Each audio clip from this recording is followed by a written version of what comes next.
জাতিসংঘের সফল মিশন শেষে দেশের পথে ডক্টর ইউনূস। অন্তর্বর্তী সরকার প্রধানের ভাষণকে যুগান্তকারী আখ্যা দিলেন প্রবাসীরা। তরুণদের আধুনিক দক্ষতায় সজ্জিত করা গেলে তারা পরিবর্তিত কর্মক্ষেত্রে টিকে থাকতে পারবে। সম্ভাবনাকে বাস্তব রূপ দেওয়ার জন্য বা বাস্তবে কাজে লাগানোর জন্য তিনি বিশ্ব নেতাদের বা দেশগুলোর সহায়তা চেয়েছেন। আরও রদবদল আসতে পারে প্রশাসনে। ডিসিরাও প্রত্যাহার হতে পারেন সক্ষমতার প্রমাণে ব্যর্থ হলে। ঘন ঘন সিদ্ধান্ত বদলে ভুল বার্তা যাওয়ার শঙ্কা। দলীয় প্রভাবমুক্ত নতুন তথ্য কমিশন গঠনের পরামর্শ টিআইবির। আইনের শাসন থাকলে বিশ্ববিদ্যালয়ের রাজনীতিতে সমস্যা দেখছে না শিক্ষক নেটওয়ার্ক। রাজধানীর গুলশান 2-এর খালি প্লট থেকে দুজনের বিকৃত মরদেহ উদ্ধার। ঘটনাস্থল থেকে আলামত সংগ্রহ পুলিশ ও সিআইডির ক্রাইম সিনের। কোনো কারণ জানা যায়নি, পুলিশ আগে ইনভেস্টিগেশন করবে। এমনি ভালো ছিল, কিন্তু আসলে হঠাৎ করে আসলে খুবই দুঃখজনক বিষয়। ঢাকার সব হাসপাতালে ডেঙ্গু রোগীর বাড়তি চাপ। জ্বরের পাশাপাশি ভর্তি হওয়াদের বেশিরভাগই ভুগছেন নানা পার্শ্ব প্রতিক্রিয়ায়। কাঁপুনি দিয়ে জ্বর, বমির সাথে ব্লিডিং হচ্ছিল। বরিশাল থেকে বলছে ঢাকা নিয়ে আসতে, ঢাকা নিয়ে আসলাম। জ্বরটা কন্ট্রোলে আসতেছিল না প্রথম 2-3 দিন, তারপরে 3-4 দিন থেকে এখন আর কি একটু কমে গেছে।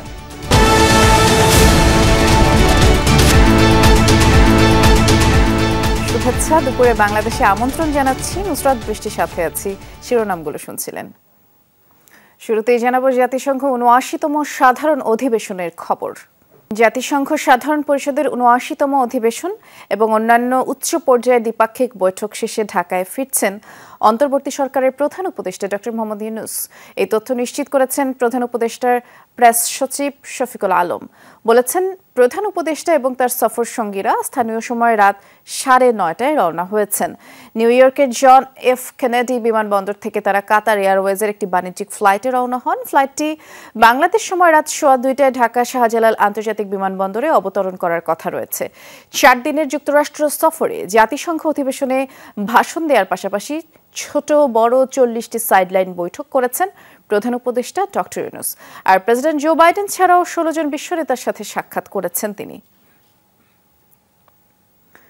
জাতিসংঘ অধিবেশনে প্রধান উপদেষ্টা ডক্টর মোহাম্মদ ইউনূসের ভাষণকে যুগান্তকারী আখ্যা দিয়েছেন যুক্তরাষ্ট্রে বসবাসরত প্রবাসী বাংলাদেশিদের প্রতিনিধিরা। ভাষণের প্রশংসা করে তারা বলেছেন, বৈশ্বিক ও অভ্যন্তরীণ নানা ইস্যুতে ডক্টর ইউনূসের বক্তব্য ছিল দিক নির্দেশনামূলক ও তাৎপর্যপূর্ণ। যুক্তরাষ্ট্র থেকে বিশেষ প্রতিনিধি আব্দুল্লাহ তুহিন বিস্তারিত জানাচ্ছেন। বাংলাদেশের এই অভ্যুত্থান আগামী দিনগুলোতে বিশ্বের বিভিন্ন প্রান্তে মানুষকে মুক্তি ও ন্যায় বিচারের পক্ষে দাঁড়াতে প্রেরণা যোগাবে। জাতিসংঘে ডক্টর মোহাম্মদ ইউনূসের ঐতিহাসিক ভাষণ, ছাত্র জনতার গণ অভ্যুত্থানের প্রেক্ষাপট, অন্তর্বর্তী সরকারের দায়িত্ব নেওয়া, সংস্কার কর্মসূচি ও দেশ পুনর্গঠনের পাশাপাশি অভ্যন্তরীণ এবং বৈশ্বিক নানা ইস্যুতে কথা বলেছেন প্রধান উপদেষ্টা। ডক্টর ইউনূসের বক্তব্যের সময় মুহুর্মুহ করতালিতে তাকে অভিনন্দন জানান বিশ্ব নেতারা। ভাষণের প্রশংসা করেছেন যুক্তরাষ্ট্র প্রবাসী নানা শ্রেণী পেশার মানুষ। বাংলাদেশের সরকার প্রধান হিসেবে এখানে যেভাবে প্রত্যেকেই সমাদৃত করেছেন, সম্মানিত করেছেন, এটা আসলেই একটা গর্বের বিষয়। ডক্টর ইউনূস বিশ্বাস করেন যে তরুণদের আধুনিক দক্ষতায় সজ্জিত করা গেলে তারা পরিবর্তিত কর্মক্ষেত্রে টিকে থাকতে পারবে এবং সৃজনশীল ভূমিকা পালন করতে পারবে। আমেরিকার বিভিন্ন বড় বড় লেভেলে আর্টিফিশিয়াল ইন্টেলিজেন্স নিয়ে কাজ করছেন, তাদেরকে বাংলাদেশে ফিরিয়ে নিয়ে গিয়ে বাংলাদেশের যে চ্যালেঞ্জ হবে, এই চ্যালেঞ্জ মোকাবেলায় বাংলাদেশ কিভাবে আগামী দিনে প্রস্তুতি নেবে, সেই ব্যাপারে কিন্তু উদ্যোগ নিতে হবে। বিশ্লেষকরা বলছেন, প্রধান উপদেষ্টার বক্তব্যে নতুন বাংলাদেশের জন্য সম্ভাবনার এক নতুন দ্বার উন্মোচিত করেছে। তাদের আশা, দেশ পুনর্গঠন ও অভ্যন্তরীণ নানা সমস্যার বাস্তব ভিত্তিক সমাধানে সচেষ্ট হবেন ডক্টর ইউনূস। যে সম্ভাবনার দ্বার উন্মোচিত হয়েছে বলে তিনি বললেন, সেই সম্ভাবনাকে বাস্তব রূপ দেওয়ার জন্য বা বাস্তবে কাজে লাগানোর জন্য তিনি বিশ্ব নেতাদের বা দেশগুলোর সহায়তা চেয়েছেন। নতুন বাংলাদেশ কিভাবে আমরা এগিয়ে নিয়ে যাব সেটার জন্য বিশ্ববাসীর কাছে তিনি তুলে ধরেছেন। এবং তার এই তুলে ধরাটা গুরুত্বপূর্ণ এই কারণে যে he is a global celebrity. সে যখন একটা কথা বলে এটার মূল্য অন্যরকম। অধিবেশনের শেষ দিকে মালদ্বীপের প্রেসিডেন্ট মোহাম্মদ মইজুর সাথে দ্বিপাক্ষিক বৈঠক করেন প্রধান উপদেষ্টা। যুক্তরাষ্ট্রে আর্থিক ও বিনিয়োগ খাতের বিশিষ্ট প্রবাসীদের সাথেও বৈঠক করেন ডক্টর ইউনূস। এছাড়াও প্রধান উপদেষ্টার সাথে সৌজন্য সাক্ষাৎ করেন জাতিসংঘের under secretary general rubber Fatima.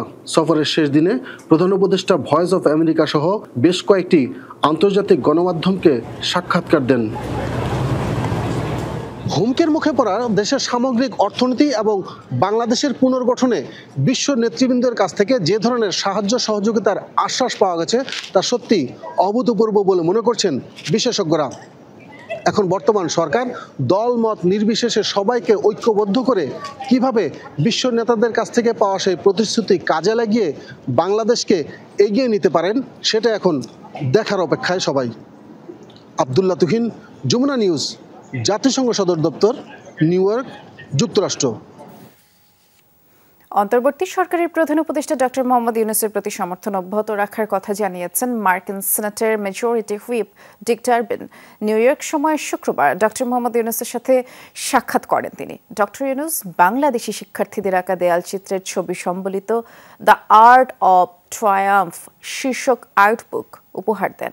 এ সময় ডারবিন বাংলাদেশি জনতাকে ধন্যবাদ জানিয়ে বলেন, যারা উন্নত ভবিষ্যতে বিশ্বাস করে তারাই ডক্টর ইউনূসকে অন্তর্বর্তী সরকারের নেতৃত্ব দেওয়ার দাবি জানিয়েছে।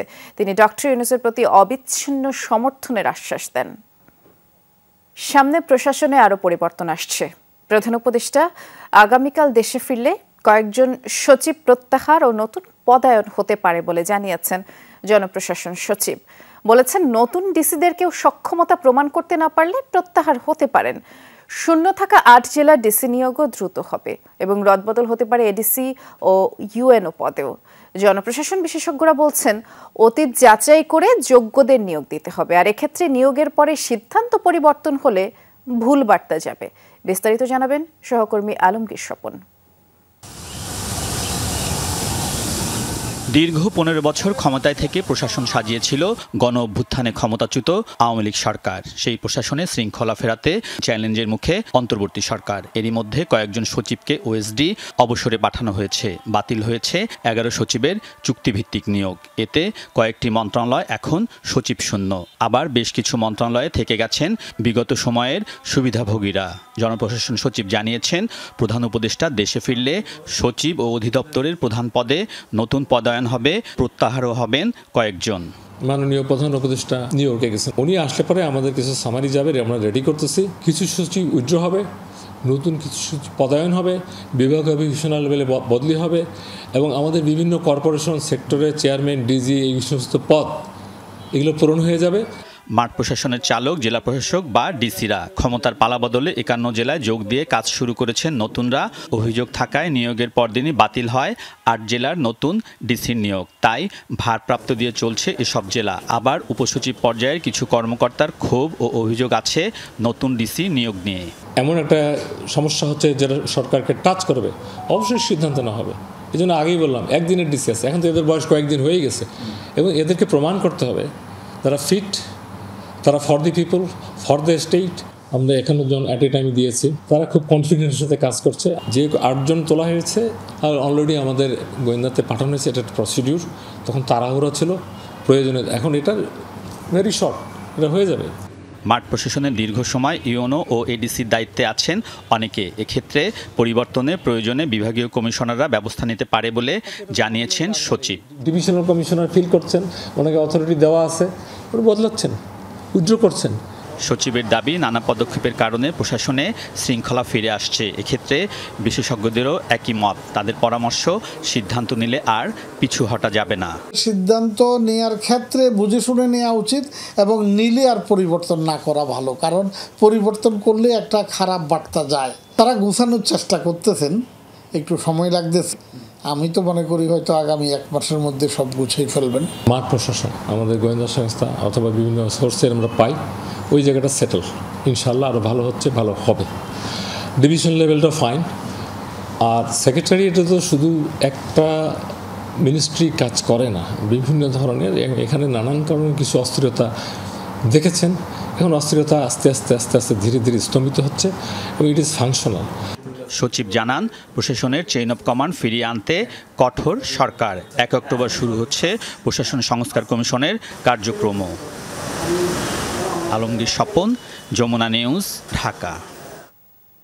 রাজধানীর অভিজাত এলাকা গুলশান 2-এর একটি খালি প্লটের ভিতর থেকে 2 ব্যক্তির বিকৃত মরদেহ পাওয়া গেছে। শনিবার 11:30 নাগাদ তাদের মরদেহ উদ্ধার করে পুলিশ। নিহতরা হলেন রফিক নামের 80 বছরের একজন বৃদ্ধ এবং 16 বছরের কিশোর সাব্বির। রফিক ওই প্লটটি দেখাশোনার পাশাপাশি চায়ের দোকানে কাজ করত এবং সাব্বির সেই দোকানেই কাজ করত। আর স্থানীয়রা জানিয়েছেন যে বৃহস্পতিবার থেকে চায়ের দোকান বন্ধ ছিল আর পরিবারের সদস্যরা বলছেন 3 দিন যাবৎ এই দুইজনের খোঁজ পাওয়া যাচ্ছিল না। শনিবার প্লটের মধ্যে প্রবেশ করলে তাদের মরদেহ দেখতে পায় এবং খবর পেয়ে পুলিশ ও সিআইডি আলামত সংগ্রহে কাজ শুরু করে। তবে কারোর সাথে পূর্বশত্রুতা ছিল কিনা সেটি এখনই বলা যাচ্ছে না। ও 10 বছর ধরেই এখানে আছে। না, প্রাথমিক কোনো কারণ জানা যায়নি, পুলিশ আগে ইনভেস্টিগেশন করবে। এমনি ভালো ছিল, কিন্তু আসলে হঠাৎ করে আসলে খুবই দুঃখজনক বিষয়। আমাদের সহকর্মী রাব্বি সিদ্দিকী এ বিষয়ে খোঁজ খবর রাখছেন, তিনি গুলশান এলাকায় আছেন এই মুহূর্তে। আমরা একটু জানতে চাই রাব্বির কাছে কি আপডেট আছে। রাব্বি, ঠিক কি কারণে এই হত্যাকাণ্ড ঘটলো এ বিষয়ে কোনো কিছু জানা গেল কিনা, যেহেতু পুলিশ এবং সিআইডি তো সেখানে আলামত সংগ্রহের কাজ করছে?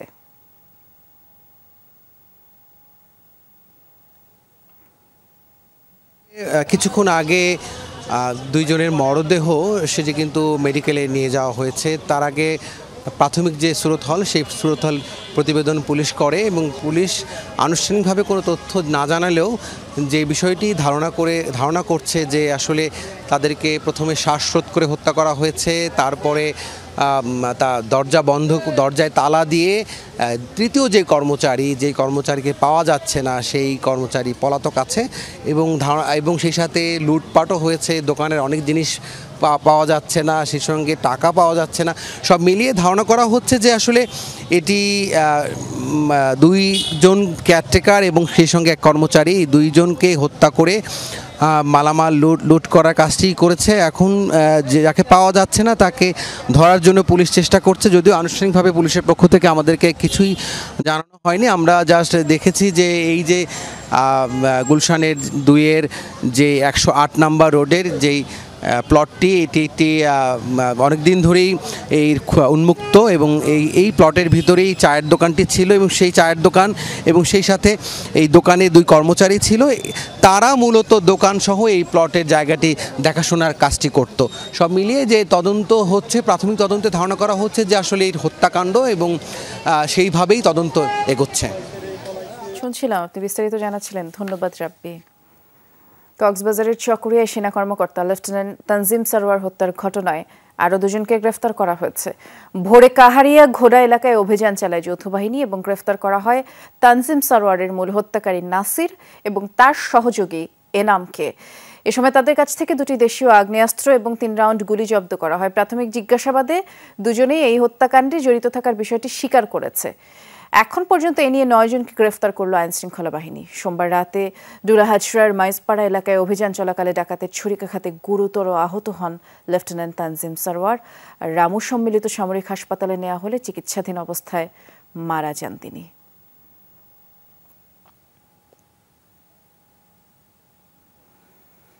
তথ্য অধিকার আইনের দুর্বলতা দূর করে ঢেলে সাজানোর পরামর্শ দিল টিআইবি। নতুন বাংলাদেশে দলীয় প্রভাবমুক্ত তথ্য কমিশন গঠনের আহ্বান জানান সংস্থাটির নির্বাহী পরিচালক ডক্টর ইফতেখারুজ্জামান। আন্তর্জাতিক তথ্য অধিকার দিবস উপলক্ষে রাজধানীর আগারগাঁয়ে তথ্য কমিশনে সভা ছিল, আর সেখানে তিনি এসব কথা বলেছেন। জানিয়েছেন, বাংলাদেশের যতগুলো কমিশন আছে সবগুলোই অবসরপ্রাপ্ত দলীয় লোকদের মাধ্যমে নিয়ন্ত্রিত। কোনো কমিশনই জনগণের প্রত্যাশা পূরণ করতে পারেনি। এ সময় দলীয় প্রভাবমুক্ত কমিশন গঠনের উপর বারবারই গুরুত্বারোপ করেন। বলেন, তথ্য অধিকার কমিশন গঠনে যা অর্জিত হয়েছে সবটাই কাগজে কলমে, এটি মানুষের তেমন কোনো কাজে আসেনি বলে মন্তব্য করেন টিআইবির নির্বাহী পরিচালক। পেশাগত জীবনে, ব্যক্তিগত জীবনে তাদের ট্র্যাক রেকর্ড উপরে নির্ভর করে এমন ব্যক্তিবর্গকে নিয়োগ দিতে হবে যাদের উপরে আস্থা থাকবে জনগণের, যে তারা আসলে তথ্য কমিশনের মতো কমিশনের নেতৃত্ব দিতে পারে। তথ্য অধিকার আইনটিকে ঢেলে সাজাতে হবে এমনভাবে যাতে করে যেই স্বপ্ন নিয়ে আইনটি প্রতিষ্ঠিত ছিল সেটি বাস্তবায়নে সফল হয়। জুলাই অভ্যুত্থানের পর দেশের নানা অঞ্চলে অসহিষ্ণু আচরণ করছে কয়েকটি পক্ষ। পাহাড়, সমতল, এমনকি বিশ্ববিদ্যালয়ে হত্যাকাণ্ড ঘটেছে। সকালে বিশ্ববিদ্যালয় শিক্ষক নেটওয়ার্কের সংবাদ সম্মেলনে এসব বক্তব্য উঠে আসে। রাজনীতির নামে ঘৃণা, বিদ্বেষ, অসহিষ্ণুতা থাকা যাবে না, এমনটাই জানান বক্তারা। তারা বলেন, লড়াই কোনো বিশেষ দলের ছিল না, সবার লড়াই ছিল। সভায় ভিন্ন মতাবলম্বীদের নানাভাবে দমনের চেষ্টা করছে বলেও তারা জানান। আর সেই সাথে সাইবার নিরাপত্তা আইন বাতিলের আহ্বান জানানো হয়। বক্তাদের দাবি, এই আইন ভুলভাবে প্রয়োগ করা হতে পারে। পাশাপাশি দেশে আইনের শাসন থাকলে ছাত্র, শিক্ষক, রাজনীতিতে কোনো সমস্যা থাকবে না, এমনটাও তারা ভাবেন। অপছন্দের গোষ্ঠী ও দলের বিরুদ্ধে কেবল হিংসাত্মক কথাবার্তাই বলা হচ্ছে না, ক্ষেত্র বিশেষে সেসব মানুষের উপরে হামলাও চালানো হচ্ছে। বিশ্ববিদ্যালয়, কলেজ, স্কুল ও দপ্তরে ছোট ছোট অজস্র হিংসতার ঘটনা ঘটেই চলেছে। মাজার, মন্দির, শিল্প স্থাপনা ভাঙচুর থেকে শুরু করে বাউল ও আহমেদিয়াদের উপরও আক্রমণ হয়েছে।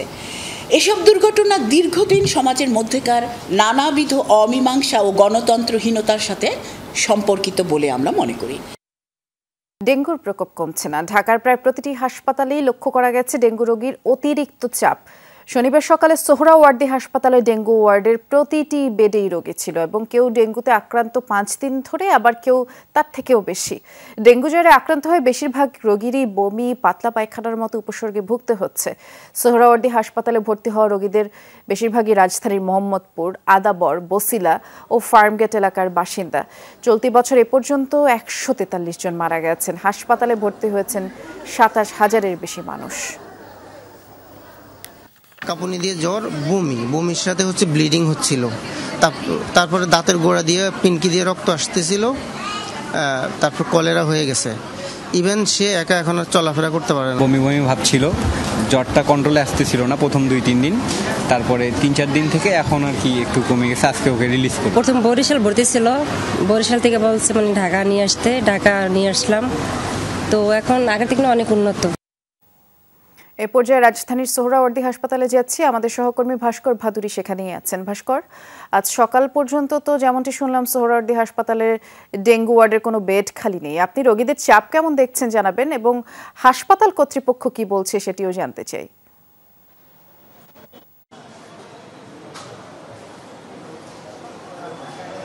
বৃষ্টি, প্রথমে যেটা বলবো যে কিছুক্ষণ আগে 7 জন রোগীকে সোহরাওয়ার্দী মেডিকেল কলেজ হাসপাতালের যে পুরুষ ওয়ার্ড, সেই পুরুষ ওয়ার্ড থেকে রিলিজ করে দেওয়া হয়েছে। সেই হিসেবে কিছু সিট এখন কিন্তু ফাঁকা হয়েছে। আরেকটি বিষয় যুক্ত করতে চাচ্ছি যে বা যারা ডেঙ্গুতে আক্রান্ত হয়েছে তারা কিন্তু সকলেই হাসপাতালে ভর্তি হচ্ছে না। এদের মাঝে যাদের পার্শ্ব প্রতিক্রিয়া খুবই বেশি এবং যারা বিভিন্নভাবে আক্রান্ত হওয়ার পরে অন্যান্য বিভিন্ন শারীরিক ত্রুটি ধরা পড়ছে, তারাই কিন্তু শুধুমাত্র এখানে বিভিন্ন হাসপাতালগুলোতে ভর্তি হচ্ছে।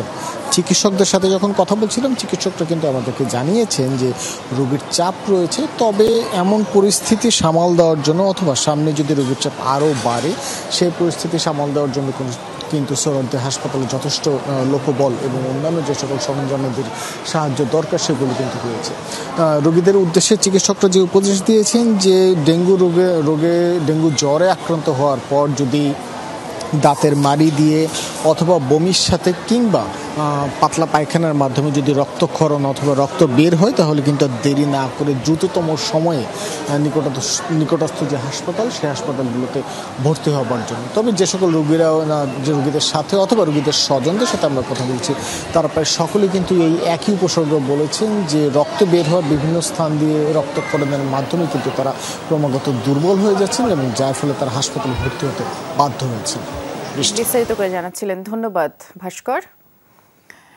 গাজীপুরের কোনাবাড়িতে শ্রমিক সমাবেশ করছে বিএনপি এবং সেখানে আমাদের সহকর্মী তানভীর মৌসুম আছেন। তানভীর, আমাদেরকে একটু জানাবেন এই সমাবেশ আসলে কখন নাগাদ শুরু হতে পারে, সেখানকার সার্বিক পরিস্থিতি সম্পর্কে জানতে চাচ্ছি।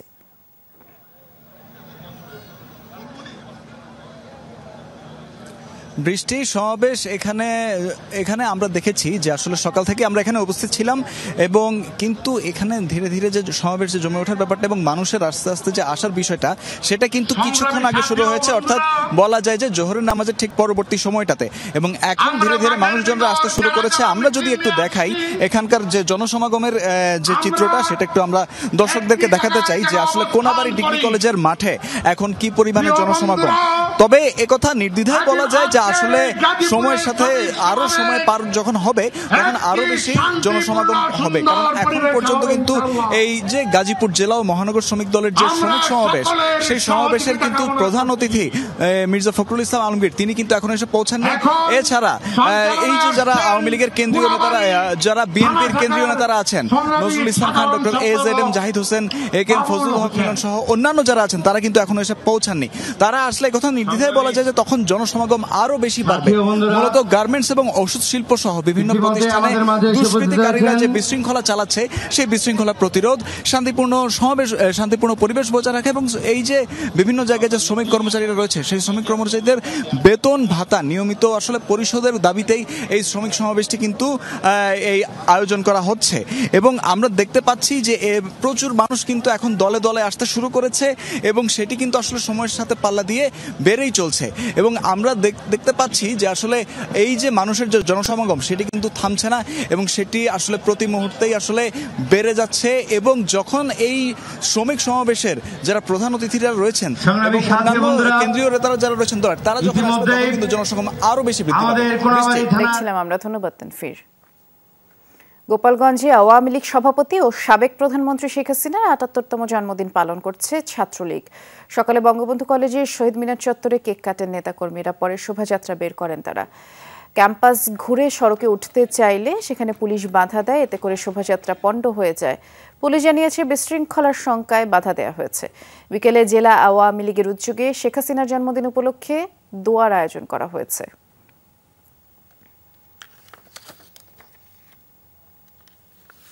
চড়া দামে সম্ভাবনা নষ্ট হচ্ছে দেশি আলুর, বার্ষিক চাহিদা কমছে। বিভিন্ন খাবার তৈরিতে কাঙ্ক্ষিত মান ও দরে আলু পাচ্ছে না শিল্প। আর কৃষক জানালেন কয়েক বছরের লোকসান পুষিয়ে নিতে 2 মৌসুম সময় লাগবে, তাই আপাতত আলুর দাম কমার সুযোগ নেই। অন্যদিকে সিন্ডিকেটের অভিযোগ উড়িয়ে দিচ্ছেন হিমাগারের ব্যবসায়ীরা, দাবি অযৌক্তিক মুনাফা হচ্ছে খুচরা পর্যায়ে। আলুর দামের আদ্যপান্ত জানাচ্ছেন সহকর্মী তৌহিদ হোসেন, আর ক্যামেরায় ছিলেন আরেক সহকর্মী জাকির হোসেন জ্যাকি। রসনা বিলাসে এক আবেগের নাম আলু। ভাতের পর বাংলাদেশের দ্বিতীয় প্রধান খাবার এটি। উচ্চ থেকে নিম্নবিত্ত সবার পাতেই আলুর তৈরি খাবার চোখে পড়ে প্রায় সব বেলায়। বরাবরই এই কন্দাল শস্য উৎপাদনে স্বয়ংসম্পূর্ণ বাংলাদেশ, দামও থাকতো কম বেশি নাগালে। কিন্তু আলুর বাজার ইদানিং আর আগের মতো নেই। কয়েক বছর আগেও কেজি ছিল কম বেশি 25 টাকা, যা এখন ঠেকেছে 60 টাকার ঘরে। সরবরাহে কি ঘাটতি আছে? খালি চোখে তা বোঝা বেশ কঠিন। বংশ পরম্পরায় আলু চাষে যুক্ত মুন্সিগঞ্জের কৃষকেরা বলছেন গত কবছরে কমেছে উৎপাদন। প্রাকৃতিক দুর্যোগের কারণে একই শস্য আবাদ করতে হয়েছে 2 বার, ফলে বেড়েছে উৎপাদন খরচ। তাদের দুশ্চিন্তা পরের মৌসুম নিয়ে।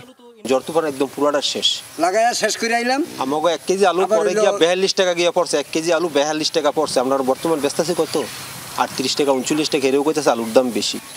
এটা সরকারি লোকে বলে আলুর দাম বেশি, তা আলুর দাম বেশি আর সরকারি লোকে যে দেমারি যাইতেছে কৃষকের, এটা তো দেখেন সরকার দেখছেনি। বুঝলি যেটা ওনারাও ওনাদের মজুরি বাড়ায় দেয়, আলুর দাম বাড়লে ওনারা মজুরি বাড়ায় দেয়। তাইলে এখন যদি গত বছরের তুলনায় যদি বলেন যে আমাদের মানে আরেকটু কম দামে আলু বিক্রি করতে, তাইলে আমাদের লস হয়ে যায়। শীতকালে কৃষকের উৎপাদিত আলু সংরক্ষণ করা হয় কোল্ড স্টোরেজ বা হিমাগারে। 4 থেকে 7 ডিগ্রি সেলসিয়াস তাপমাত্রায় খাবারের আলু ও বীজ আলু সংরক্ষণে কেজিতে খরচ 10 টাকা, রাখা যায় প্রায় 1 বছর। প্রতি বছর বিভিন্ন প্রান্ত থেকে হিমাগারে আসে 25 থেকে 30 লাখ টন আলু। এখান থেকে বাজারে যেত 20 থেকে 25 টাকা দরে, এখন হিমাগারের দর গিয়ে ঠেকেছে 40 টাকায়। খুচরা বাজারে যেতে যেতে দাম বেড়ে যাচ্ছে আরও 50 ভাগের মতো। মাঝে হাত বদল হয় 2 বার। মালের বাজার কমে না, তো কমে না হলে ওই যে খুচরা যারা বিক্রি করে তো 15 টাকা কেজি ব্যবসা করে। দাম কমছে, একটা কৃষক আলু বেচতে আসে না, তারা যদি আসে হ্যাঁ করতে যদি আমরা কম দামে কিনতে তো আমরা কম দামে বিক্রি করতে পারবো। আলুটা বাজারটা হয়তো 2 মাস পরে বাড়বে একটু, আপনি রাখছেন, আবার আপনার মনে হয়েছে না আর বাড়বে না, ছেড়ে দিয়েছেন। এটা কারোর সাথে কোনো যুক্তিও নাই, বুদ্ধি নেই, কারোর সাথে কোনো সিন্ডিকেট নাই। আলুতে কোনো সিন্ডিকেট চলে না, আপনি বিক্রি করবেন না, আরেকজন একটু বেশিভাবে বিক্রি করে দেবে। দেশে আসলে কি পরিমাণ আলু উৎপাদন হচ্ছে সেই পরিসংখ্যান নিয়ে সরকারের সাথে এইসব হিমাগারে যারা আলু সংরক্ষণ করছেন ব্যবসায়ীরা, তাদের মতের অমিল রয়েছে। পরিসংখ্যান যাই হোক, বাস্তবতা হচ্ছে একসময় যে খাদ্য উৎপাদনে আমরা স্বয়ংসম্পূর্ণ ছিলাম, এখন সেটি আমদানি করতে হচ্ছে। দামে তারপরও প্রভাব পড়ছে না, অনেক মানুষের খাদ্যাভ্যাস এটি প্রভাব ফেলছে, অর্থাৎ নিম্ন ও মধ্যবিত্ত অনেকের পাতে এখন আলু জুটছে না। অন্যদিকে যারা শিল্পে কাঁচামাল হিসেবে আলু ব্যবহার করেন, তাদেরকেও বিভিন্ন খাদ্যপণ্য উৎপাদন করতে গিয়ে বেগ পেতে হচ্ছে। আলুর তৈরি খাদ্যপণ্যের দামও বাড়ছে। চিপস, বিস্কুট কিংবা ফ্রেঞ্চ ফ্রাইয়ের মতো আইটেম তৈরিতে কোম্পানি আলু সংগ্রহ করে দেশ থেকেই। বিদেশি আলুর ব্যবহারও আছে কিছুটা। উদ্যোক্তার গবেষকরা বলছেন, কৃষক এক ধাঁচের আলু আপাতে অভ্যস্ত, বৈচিত্র্য আনলে লাভবান হবেন চাষিরাই। একই জমি থেকে যদি ইল্ড বাড়াতে পারি, আলুর দাম অনেক কমে যাবে এবং আমাদের খাদ্যের যে ঘাটতি, ওখানে তারা বিরাট কন্ট্রিবিউশন রাখতে পারবে। আমাদেরকে ভবিষ্যতে এই যে ধরেন value added potato base product যেগুলো আছে, স্টার্স, ফ্লেক্স, ফ্রেঞ্চ ফ্রাই, এগুলোর আমদানি করার প্রয়োজন হবে না বলে আমি মনে করি। 35 টাকার উপরে আলুর কেজি প্রতি দাম হওয়া উচিত নয়। সর্বোচ্চ যদি 40 টাকাও হয়, তাহলে আমরা বলবো যে অফ সিজনে এটা খুব বেশি দাম নয়, স্বাভাবিক দাম। কিন্তু যখন 50, 60 টাকা, 65 টাকা হয়ে যায়, এটা অস্বাভাবিক মূল্য এবং এখানে কারসাজি আছে। নতুন মৌসুমে আলু আবাদের পরিকল্পনা চলছে দেশের প্রায় 4.5 লাখ হেক্টর জমিতে। তৌহিদ হোসেন, যমুনা নিউজ, ঢাকা। বৃষ্টি ও উজানের ঢলে তিস্তার পানি বেড়ে লালমনিরহাটের নদী তীরবর্তী চর এলাকার নিম্নাঞ্চল প্লাবিত হয়েছে। গত 3 দিনের বৃষ্টিতে জেলার 11টি ইউনিয়নের বেশ কিছু এলাকা তলিয়ে গেছে এবং পানির নিচে তলিয়ে গেছে গ্রামীণ সড়ক ও ফসলি জমি। ডালিয়া ব্যারাজ পয়েন্টে তিস্তার পানি বিপদসীমার 15 সেন্টিমিটার নিচ দিয়ে প্রবাহিত হচ্ছে। কাউনিয়া পয়েন্টে নদীর জল বইছে বিপদসীমার 26 সেন্টিমিটার নিচ দিয়ে। খোলা হয়েছে ব্যারাজের সবকটি জলকপাট। আর তিস্তা অববাহিকায় আবারও বন্যার সংখ্যা করছে পানি উন্নয়ন বোর্ড।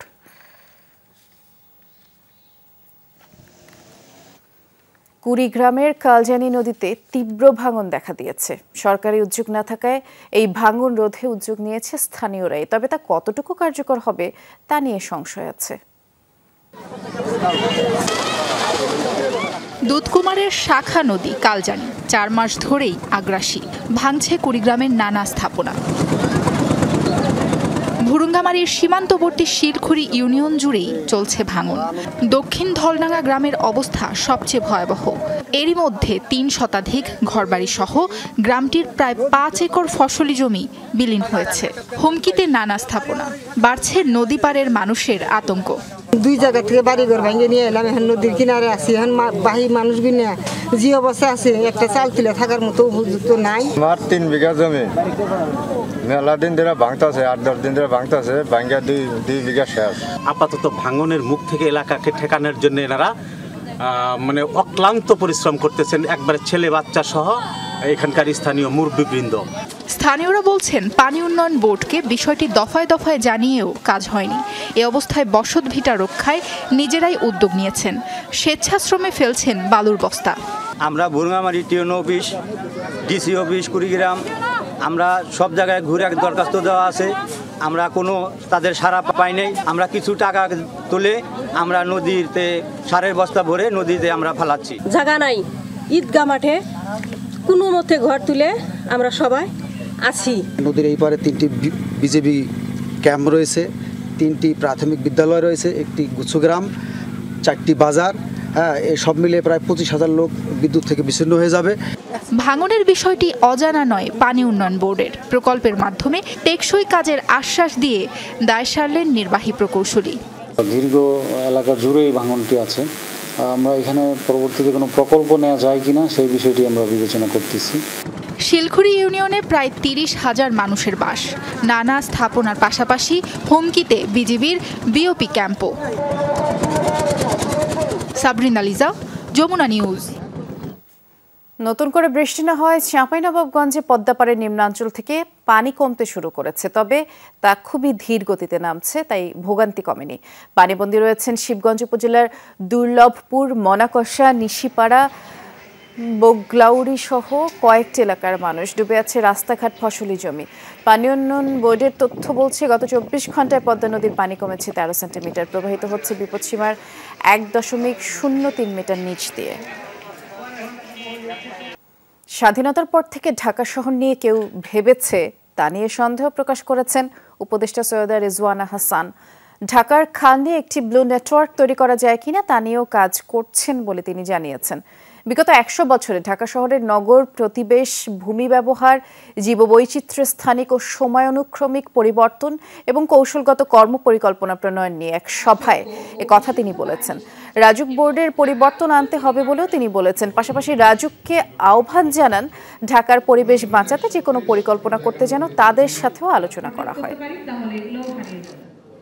সরকারের পক্ষ থেকে কয়েকটা বিষয় আমরা গুরুত্বের সাথে করতে গিয়ে আমরা দেখেছি যে দেশ স্বাধীন হওয়ার পর থেকে মহানগরীটাকে নিয়ে কেউ ভেবেছে কিনা এটা আসলে আমার জানা নাই। যেভাবে করে ঢাকা মহানগর বেড়েছে, সম্প্রসারিত হয়েছে, তার সাথে আমাদের নগরের দর্শন, প্রাতিষ্ঠানিক আয়োজন, আইন কানুন কোনো কিছুই সামঞ্জস্যপূর্ণ না। শিক্ষা প্রতিষ্ঠানে ছাত্র রাজনীতি থাকা উচিত কি নয় এ নিয়ে বিতর্ক প্রতিযোগিতা আয়োজন করেছে ছায়া সংসদ বিতর্ক। সকালে ডিবেট ফর ডেমোক্রেসির এই আয়োজনে বিশেষ অতিথি ছিলেন ডাকসুর সাবেক ভিপি নুরুল হক নূর। এই ছায়া সংসদে প্রস্তাবের পক্ষে ছিলেন বাংলাদেশ ইউনিভার্সিটি আর বিপক্ষে ছিলেন মানারাত ইন্টারন্যাশনাল ইউনিভার্সিটির বিতার্কিকরা।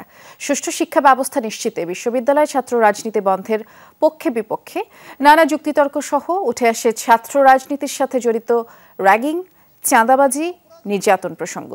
নতুন বাংলাদেশের ছাত্র রাজনীতি নিষিদ্ধ না করে সংস্কারের আলোচনা উঠে আসে।